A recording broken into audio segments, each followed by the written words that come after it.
At ayan na guys, luto na ang ating adobong pakbet. Huwag natin masyadong lutuin ang ating ampalaya guys. Dapat half cook lang siya para siya ay nandyan pa rin ang ating sustansya ng ampalaya. Hi guys, so ngayon magluto tayo ng pakbet.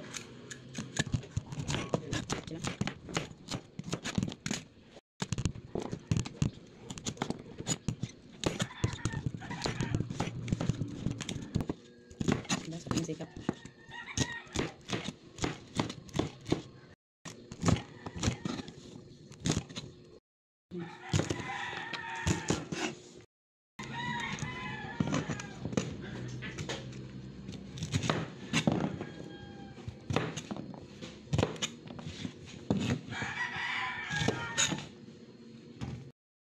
At hindi mawawala ang ating salong. Salong natin.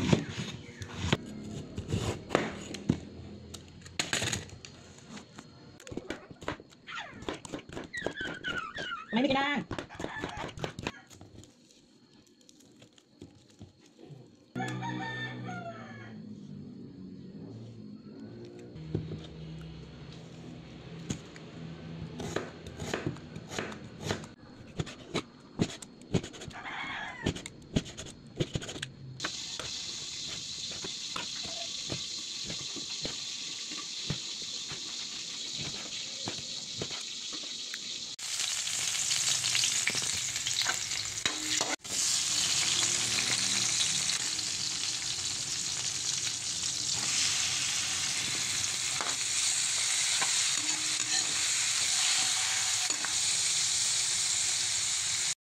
At yun guys, pagkatapos natin gisahin ang ating baboy, bawang at sibuyas, isunod na natin ang ating gulay. Pinagsabay-sabay ko na to ang ating kalabasa, sitaw, talong at saka okra.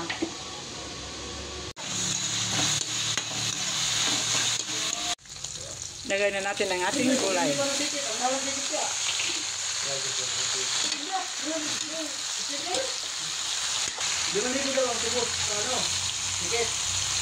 Pasensya na may maingay guys.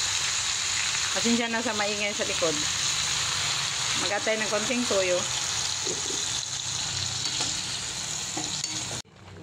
Karga ko sa akong bugas. Ito nga. Tapos lipat ko sa akong tubong manok. Ayan guys, malapit na maluto ang ating adobong pakbit. Ilagay na natin ang ating ampalaya. Dahil masarap ito pag half cook. Then takpan natin mga 5 minutes pwede na.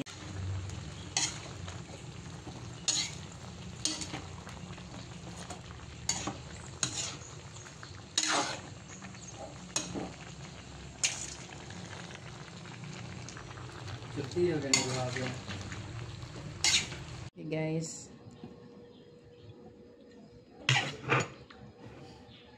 Lagyan natin ng konting sabaw.